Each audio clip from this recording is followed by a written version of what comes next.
Wait. Stop scrolling. Stop everything you were doing for the next 60 seconds because something just dropped in the Celeste Rivas case that nobody on YouTube is talking about correctly yet. And if I am right about what I am about to show you, this changes the entire shape of what is coming for D4VD in that courtroom next month. I am dead serious. I have been sitting on this all morning refreshing screenshots, cross-checking timestamps, comparing the wording, and the more I look at it, the more I realize that the family of Celeste Rivas just cracked open a door that the defense never wanted opened, and they did it on Facebook of all places. On Facebook. Like it was a Wednesday afternoon vent session. And the wildest part is this. The person who lit the match is not who you think it is. It is not the mom. It is not the dad. It is not Asia. It is not Neo. It is a cousin. A cousin named Wendy. And what Wendy posted in the last 24 hours is so raw, so emotionally cooked, and so legally dangerous that I had to come back to this channel today, which I was not planning to do, because we agreed we were done talking about this case until the preliminary in late June. We agreed. I told you we were taking a break. And then this happened and I cannot pretend it did not. So let us get into it.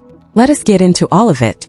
Because there are layers here, and if you blink, you will miss the part that actually matters. Here is the setup for anybody who is just walking into the room.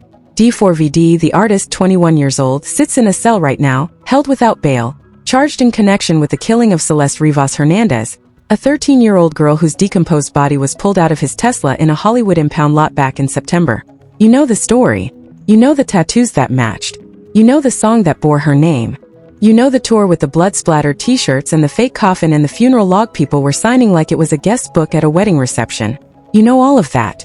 And you know that the preliminary hearing is scheduled for the back end of June, with another procedural hearing sandwiched in the middle of next month, which means the real fireworks are coming, and they are coming fast. So when I tell you that everybody connected to this case should have their phone face down right now, every cousin, every friend, every neighbor, every barista who ever served Celeste a strawberry refresher, I mean it. Hands off the keyboard. Mouth shut. Because the second a trial gear starts spinning, every single screenshot becomes ammunition, and not always for the side you think it is going to feed. Now back to Wendy. Take a breath because this is where it gets uncomfortable. According to multiple people who flagged it for me this morning, Wendy, who is allegedly a cousin on the Rivas side, dropped a string of posts that read like the inside of a person who has not slept in 3 days. I will go through them with you one by one slowly so we can actually look at the texture of what she is saying, not just react to the surface. Post 1. And I am paraphrasing the tone here because I do not want to put her exact phrasing in your timeline if it gets pulled later. The first one essentially says, I swear this family lies so much I do not even know who to believe anymore, it is confusing, followed by a swarm of question marks and emojis that feel less like decoration and more like somebody banging on a wall trying to be heard. Read that again. I swear this family lies so much. She is not saying the public lies. She is not saying the journalists lie. She is not saying D4VD lies. She is saying this family lies. Her family. Her own people. That is the first crack. Post 2. Sick and tired of people lying to me every day. Every single day. Lies, lies, lies. 3 times. That is not random. That is a person who has tried to swallow something 3 different ways and choked on it 3 different times. And again, the people she is naming here are not the defendant or his camp. The pronoun she is reaching for is internal. It is people who are supposed to be on her side. Which means whatever the secret is, it is being kept inside the circle that the public has been assuming was the truthful side of this entire saga. Post 3. The last thing she told me was she was not going to go with him. She told me to keep it secret. She did not want anyone to know. Stop. Pause right there. Hit pause in your head. Because that sentence is doing about 6 things at once, and every single one of them matters. 1. It confirms a direct line of communication between Celeste and Wendy. They were close enough that Celeste was confiding plans. 2. It confirms that Celeste at some point near the end told this cousin she was not going to go with him, presumably him being D4VD, presumably an outing, a trip, a meetup, a runaway, who knows. 3. The cousin was asked to keep it secret, which means Celeste herself understood that the meetup was something her family would have stopped if they knew. 4. The cousin kept the secret. That part is going to weigh on her forever. And you can hear it bleeding out of these posts. 5. There is a phrase in a follow-up TikTok she linked allegedly that says she wanted to leave him, with a broken heart emoji, which adds a 6th dimension. Because if Celeste wanted to leave him and confided that to Wendy, and was killed before she could, you are not just looking at a homicide narrative anymore. You are looking at the oldest, ugliest motive in the book. He could not take being left. Now I want to be careful. I am going to repeat this and tattoo it across your screen because I refuse to be one of these channels that screams a verdict, and then ducks when it does not land. We do not actually know if Wendy is who she says she is. We do not know if these are real screenshots. We do not know if they were edited. We do not know if Wendy is in a healthy state of mind. We do not know any of that. So everything I am laying out here is on the assumption that the posts are real, and that Wendy is genuinely a cousin who genuinely had these conversations. If any one of those assumptions falls, the whole thing falls with it. Fair. Noted. Documented. Now keep watching, because even with those caveats, this is enormous. Here is why this is enormous, and here is the part nobody on the internet is connecting yet. There is a reason defense attorneys pray for moments exactly like this. When a witness adjacent to the victim goes on social media and starts publicly questioning the credibility of other witnesses adjacent to the victim, the defense does not need to prove the family is lying. They just need to wave the screenshots in front of a jury and let the jury smell the smoke. Reasonable doubt is not built from a single bomb. It is built from 1,000 tiny scratches on the windshield until the jury cannot see clearly anymore. Wendy just handed the defense a scratch. A long one. With both hands. And she did it for free. That does not mean D4VD walks. Let me be crystal on that. The forensic mountain in this case is its own continent. The Tesla. The decomposition. The matching ink on the index finger. The lyrics. The Santa Barbara midnight trip. The dismemberment timeline that investigators believe required more than one set of hands. The grand jury that quietly assembled in November and brought down testimony from the day-to-day manager and from Neo, the streamer everybody side eyes. There is a wall of evidence here, and a few Facebook posts from a grieving cousin are not going to tear it down. But that is not how trials work. Trials work on stories. 2 stories. Prosecution puts up a story. Defense puts up a story. The jury picks the one that sounds more honest. And if the defense can stand up and say even the victim's own cousin on the record on Facebook in front of God and timestamp metadata called her own family liars, you better believe that lands. It lands hard. It lands in the cheap seats. And it is the kind of moment a careful defense lawyer rehearses in the mirror for weeks before opening statements. This is why I keep saying the same thing to anybody and everybody connected to a case like this. I do not care if you are the cousin, the auntie, the best friend from 3rd grade, the neighbor who borrowed sugar one time. Once an arrest is made and a trial is on the calendar, your social media is no longer your diary. It is exhibit alphabet soup waiting to be subpoenaed. Every emoji is admissible. Every typo is a deposition question. Every public vent is a gift-wrapped present to whichever side wants to weaponize it. There is a reason real attorneys, the ones who actually go to court instead of going to podcasts, beg their clients and their witnesses to log off until the verdict reads. They are not being controlling. They are being protective. Because the second the public crowd starts performing on Facebook and TikTok, somebody somewhere is screenshotting it for discovery, and what felt like a 5-minute scream into the void becomes a 30-second clip the defense plays in slow motion during closing. And I get it. I want to be tender about this for a second because I have to. Wendy, if you are watching this, and I doubt you are, but maybe somebody who loves you is, hear me. You are not wrong to be angry. You are not wrong to be confused. You are not wrong to feel like you are choking on lies you did not invite into your own life. Your cousin is gone. Gone in the most grotesque way a 13-year-old girl can be taken. And the people closest to her, the ones who were supposed to keep her safe, the ones who were supposed to ask the right questions when she came home with new tattoos and a story that did not match, the ones who were supposed to notice she was disappearing in stages before she physically disappeared, those people failed her. That is not me speculating. That is the timeline. Multiple adults had multiple chances. A 13-year-old child was in a romantic, sexualized situation with a 21-year-old man, and the warning signs were all there in capital letters, and somehow the machine around her kept turning. So yes, you have every right to feel like you are surrounded by lies. The instinct to scream is correct. The instinct to scream on Facebook is not. Call somebody. Call a friend who has no skin in this. Call a therapist. Call a victim advocate because they exist and they are free in most counties. Write in a notebook you can throw in a drawer. Scream into a pillow that does not have a comment section. There are at least 100 podcasters and channels right now, including this one, who would sit down with you off camera, no audience, no recording, no clout, and just listen. There are journalists who handle these cases who would meet you in a coffee shop and protect your name. There are options. Facebook is not the option. Facebook is the airlock. The defense team is already breathing the air on the other side of that door.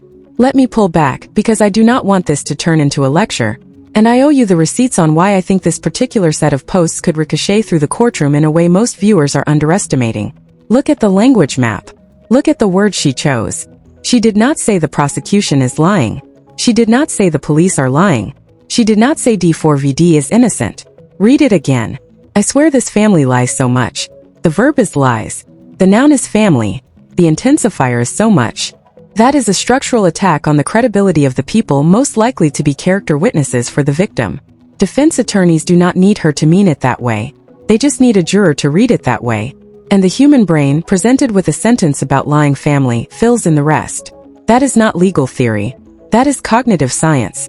It is the same reason a single sentence in a witness's old yearbook can flip a sympathetic juror sideways in deliberation. Now, somebody in the comments earlier today wrote something I want to bring up because it actually deserves to be wrestled with. They said, look, Celeste's family is not even a party to the criminal case. The case is the state versus the defendant. The mom is not the one prosecuting him. So why does it matter what the cousin posts?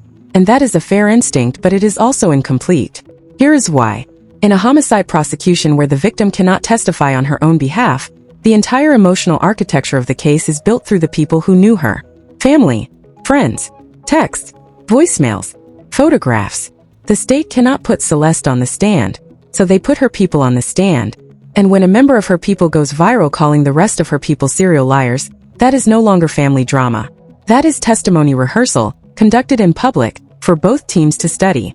The prosecution is going to have to spend prep time deciding which family members can take a cross-examination, which ones cannot, and which ones might pop off on a hot mic.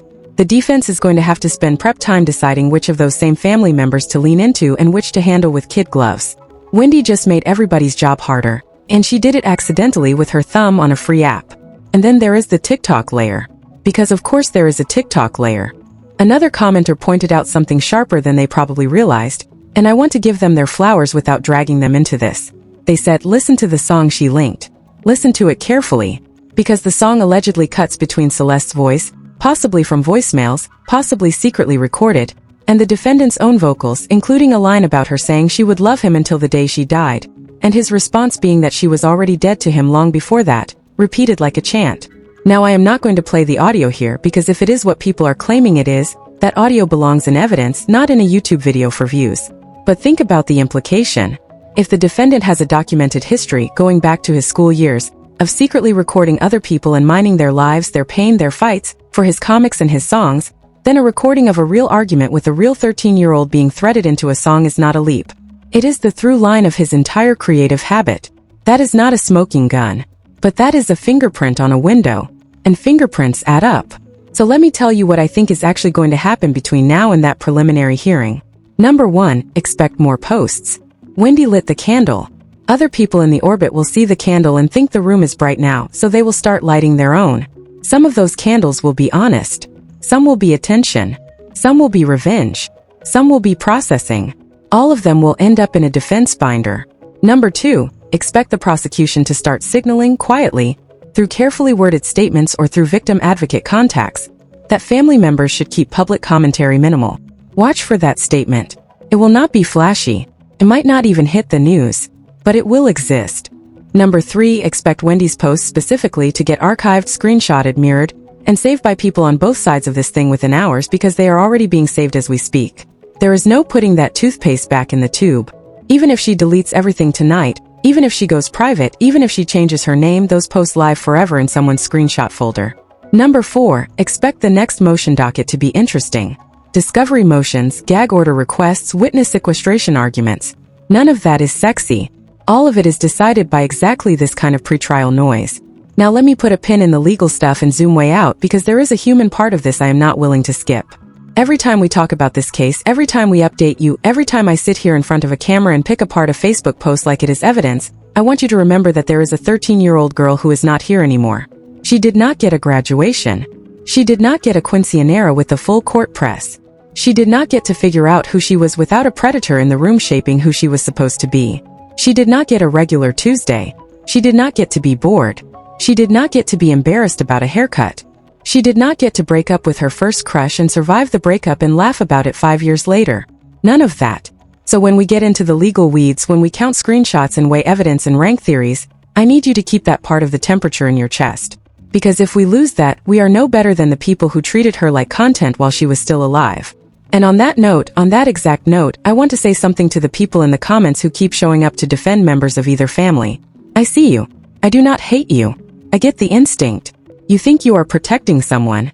You think you are pushing back against pile-on culture. You think you are being the rational voice. But I am asking you to ask yourself a hard question. If your defense of a person makes it harder for a 13-year-old to get justice in court, are you actually defending the right person?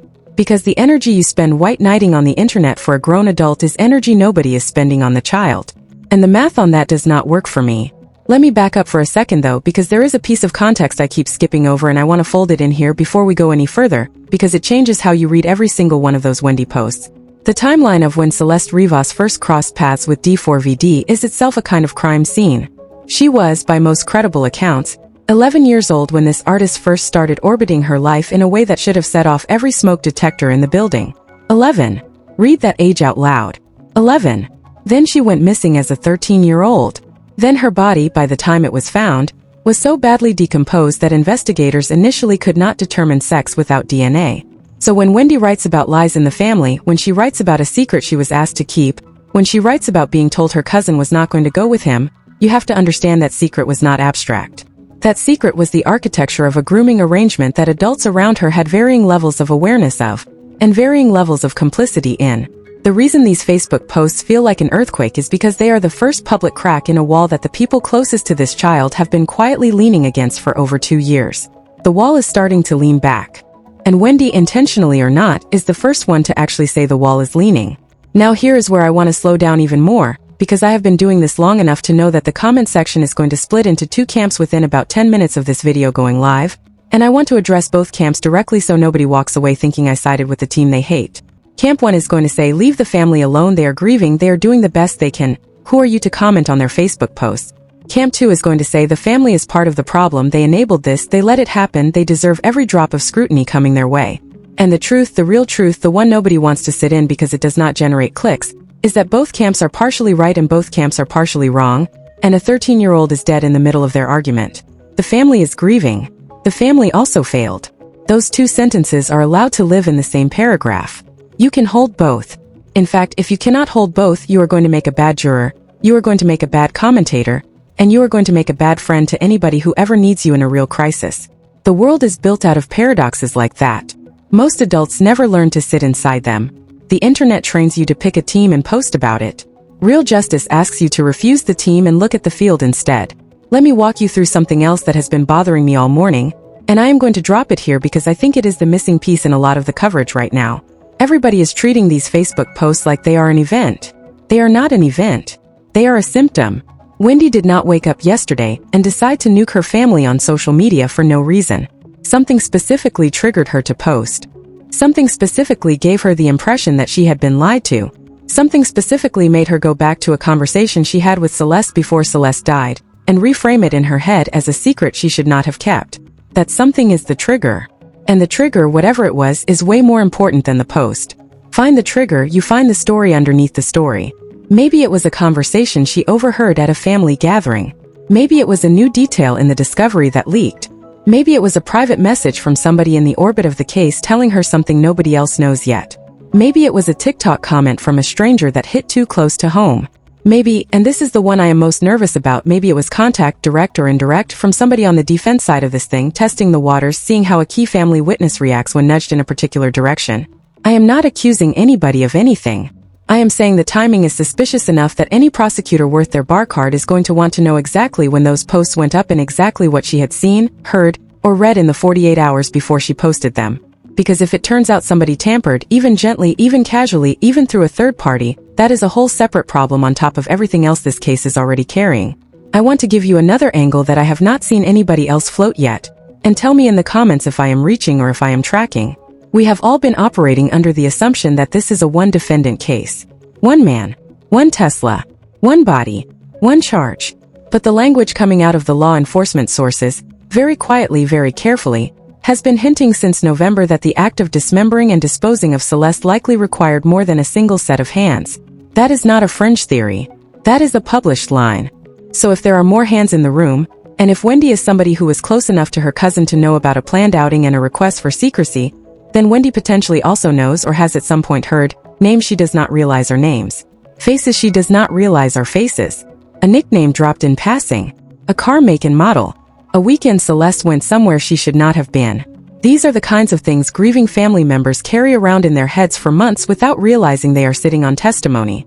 When Wendy posts that the family lies, part of what may be cooking inside her is the dawning, Awful suspicion that the people around her cousin knew more than they were ever willing to admit, both before and after. That is a much bigger story than a Facebook vent. That is potentially the story. And let me say this part very plainly so nobody twists it later. I do not believe Wendy is intentionally trying to sabotage the case. I do not believe she is angling for clout. I do not believe she is doing the defense's work for them on purpose. I think she is a person in pain who picked up the only megaphone she had access to and started yelling into it because every other channel she tried felt like it was muffled by people who did not want to hear her. That is human. That is understandable. That is also legally combustible, which is exactly why somebody needs to get to her today with calm hands and a closed door, and ask her what she actually knows and what she actually needs and what she actually wants to happen at the end of all this. Because right now she is being treated as a content moment by strangers and probably as a problem child by the adults closest to her. And neither of those approaches is going to lead anywhere good for her or for Celeste. Let me pivot for a beat to the broader cast of characters orbiting this story, because if Wendy is the headline today, the supporting cast is part of why this whole thing is so dangerous heading into a courtroom. You have the day-to-day manager, the one who was already pulled in front of the grand jury, the one whose own reported attitude was paraphrasing, "Look, I just did not want the tour to stop." Read that line again until it makes you sick, because it should. A child went missing from the orbit of the artist this man was managing, and the priority on his calendar was tour dates. That is not a man whose testimony helps anybody who loved Celeste. That is a man whose testimony helps anybody who wants to argue that the people in D4VD's professional life had every commercial reason on the planet not to look directly at the disappearance of a 13-year-old. Then you have Neo, the streamer, whose social media posture has been a kind of nervous denial since the body was found, posting about how he is not going down, not doing this, not doing that, statements nobody asked him to make, statements that read like a man rehearsing his story in front of a mirror that turned out to be a window. The grand jury called him. He sat down. He talked. Was he flipped? Was he a witness? Was he tagged as a possible co-conspirator? That is one of the most important unanswered questions in the entire case, and it is the one the public is not even asking yet because we are all distracted by the headline arrest. Then you have the parents of the defendant himself, who reportedly fought the grand jury subpoena tooth and nail when investigators tried to bring them in. That is a parental instinct. I get it. Anybody with a kid gets it. But when you fight a subpoena that hard, especially in a case where your child sits accused of taking the life of a girl barely old enough to be in middle school, you are also broadcasting a position to the entire public, which is that protection of your son matters more to you than answers for the other family. That is going to be remembered. That is going to be quoted. That is going to come back up in jury selection. And when Wendy, on the other side of this divide, sits on Facebook and screams about her own family lying to her, the contrast lights up in neon. One family fought to shield its child from being part of the truth. The other family is fighting itself in public over what the truth even is. Neither posture is going to play clean in front of 12 people. I want to read the room one more time before I move toward the close because there is one more layer I have to put on the table, and I have been circling it the whole video. The lyrics, the song, the art. The body of work this artist has produced is, in a way that the general public still has not fully metabolized, a kind of running confession dressed up as poetry. Lines that, in isolation, scan as edgy young artist breakup writing. Lines that, in context with a 13-year-old body discovered in the trunk of his car, scan very differently. The defense will argue, and they have to argue, that lyrics are not evidence, that art is not testimony, that a song lyric about killing somebody in the back of your mind is no more probative than a horror novelist's manuscript. Legally, they have a real argument there. Courts have historically been cautious about admitting song lyrics as a confession, especially in a genre where dark imagery is part of the artistic vocabulary. But this is not a song lyric in isolation. This is a song lyric attached to a song titled after the victim by name. This is a music video attached to imagery of a body being shoved into a trunk. This is a tour aesthetic built around blood splatter and coffins and funeral logs, while a 13-year-old girl who had been intimately tied to the artist was, at the same time, lying somewhere decomposing. The cumulative effect of all of that, in front of a jury that gets to see it sequentially over weeks of trial, is going to be psychologically devastating regardless of what the technical evidentiary rulings are at the front end. And Wendy's Facebook posts, dropped into that bath of imagery, become something else again. They become the voice of a real person, a real cousin, a real grieving family member, cutting through the artistic theater to say, wait, hold on, this was not art, this was my baby cousin, and somebody is lying about how we got here. So here is where I land after all of that. And I want you to take this with the appropriate grain of salt because I am one voice in a very crowded room and I am wrong sometimes and I will own it when I am. I think today is going to be remembered when we look back at this case from the other side of the verdict, as the day the family front cracked.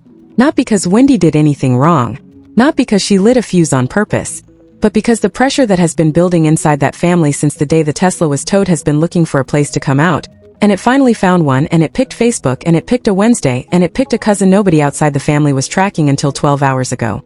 The fact that this is where the pressure burst is itself a piece of evidence about how isolated, how unsupported, how alone this family has been inside their own grief. They have not had a victim advocate doing aggressive outreach. They have not had a media handler keeping the orbit calm.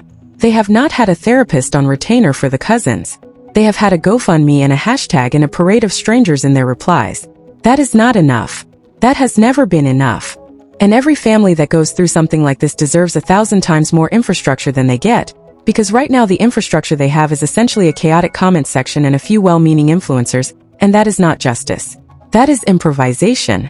Real quick, because I know somebody is going to ask, what can you, the person watching this, actually do if you feel something stirring in your chest as you listen to all this and you want to point that energy somewhere useful? 3 things. First, do not amplify the Facebook posts. Do not screenshot them. Do not stitch them into your own TikTok. Do not repost them with a hot take attached. The more they spread on social media, the harder it becomes for the prosecution to manage them in court, and the easier it becomes for the defense to argue that any potential juror has been irrevocably tainted by the public version of this family's pain. If you have already shared, no shame, just stop sharing forward from this point. Second, if you have the means, throw a few dollars to credible victim advocacy organizations that serve families who lose children to intimate partner violence and grooming-based homicide. Not the rideshare GoFundMe of the day. Actual nonprofits that have been doing this work for decades. There are a handful of them. Look up your local domestic violence coalition, or your state attorney general's victim services page. Do that this week before you forget.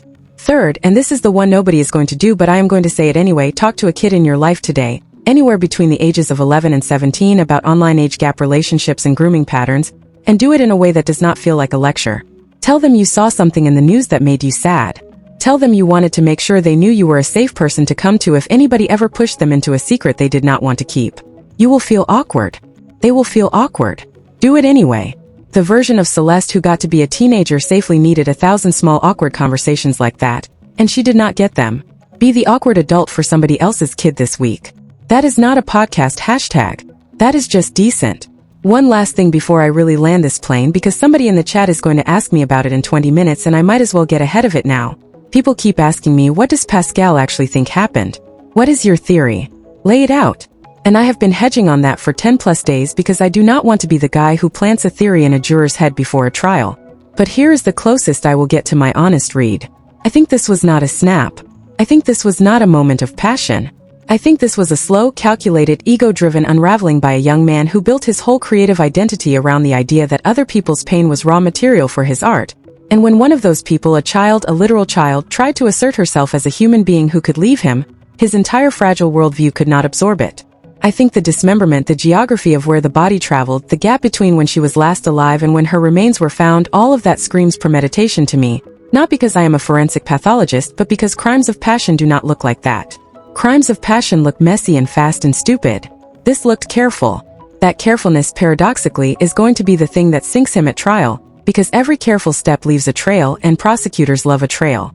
So when Wendy posts that her cousin wanted to leave him, when she posts that she was told to keep a secret, when she posts that the family is lying, all of that, in my admittedly amateur read, is a flashlight pointed straight at a motive that was already lurking in the case file. The defense is going to fight that motive theory tooth and nail. They are going to argue that the relationship was something else, that the recordings were something else, that the songs were something else. But the through line from grooming to control to elimination is a path criminologists have walked 1,000 times before, and Wendy, without meaning to, just lit a torch over part of that path. That is my honest take. Take it for what it is worth, which is one guy on YouTube who reads too many court filings. Let me get to the part where I have to give you my actual take on what should happen next, because I owe you a take. I think Wendy is hurting. I think Wendy knows things. I think Wendy is more dangerous to the defense than she is to the prosecution if you handle her right, and more dangerous to the prosecution than she is to the defense if you do not. I think the prosecution needs to find a way to get her in a room off camera with a victim advocate this week, not next month. I think the family, all branches, both sides, every cousin twice removed, needs to step away from the keyboard until that preliminary is done. I think the defense is going to try to subpoena her, and they are going to try to make her testify about her own posts, and they are going to try to use her grief like a crowbar. I think she is not ready for that. I think nobody around her is preparing her for that. I think the people who actually love her need to circle her up, not silence her, not gaslight her, just hold her and get a professional in the room as fast as possible, because the next 30 days are going to be the hardest days of her life, and she does not know it yet. And I think finally this case is going to be a study years from now in how social media changed the way American homicide prosecutions work. We have not caught up to it yet. The courts have not caught up to it yet. The juries have not caught up to it yet. There is no clean playbook for what happens when a victim's cousin can effectively cross-examine her own family in real time on a public timeline. We are figuring it out as we go. And we are figuring it out, unfortunately, on the back of a 13-year-old girl who never asked to be a case study in anything. I am going to wrap this up because I told you we were done with this story for a minute and I broke my own rule by coming back today, and I do not want to make a habit out of it. But you tell me. Let me know in the comments. Do you think Wendy is helping or hurting? Do you think the family needs to log off? Do you think the prosecution should be moving faster behind the scenes? Do you think the defense is already drafting their cross of her based on these exact posts? Do you think this case ever sees a full trial, or do you think it gets pleaded out before we get the catharsis we all keep telling ourselves we need? I want to hear all of it. Even the takes I disagree with. Especially the takes I disagree with, because that is how we stay honest in here. And before you go, one more thing, because it has been weighing on me all week and today's news pushed it back up to the front of my throat. If you are watching this and you are connected to this case in any way, by blood, by friendship, by proximity, by one bad night in a parking lot a year and a half ago, please, I am asking you, do not carry this alone. There are crisis lines. There are victim services. There are advocates who specialize in exactly this kind of trauma. You do not have to be the one to break the case open on Facebook for justice to happen. You can let the professionals do that work. You can take care of yourself. You can survive this. And surviving this matters because Celeste deserves people who lived long enough to remember her clearly, not people who burned out trying to be the loudest voice in the comment section. Justice is a long game. Grief is the longer one. Take care of yourself first. That is the show. That is the update. That is everything I had bottled up since the screenshot started rolling in this morning. We are going to leave it here for now because anything more would be me speculating past my own. Pace yourselves. We have a long road to a verdict and we are still very, very early in it. Take care of your people. Take care of yourselves. Take care of the kids in your orbit, the ones you raised and the ones you did not. Remember Celeste even when the algorithm forgets her. I will see you the next time the case decides to talk. This is the Pascal Show and we are out.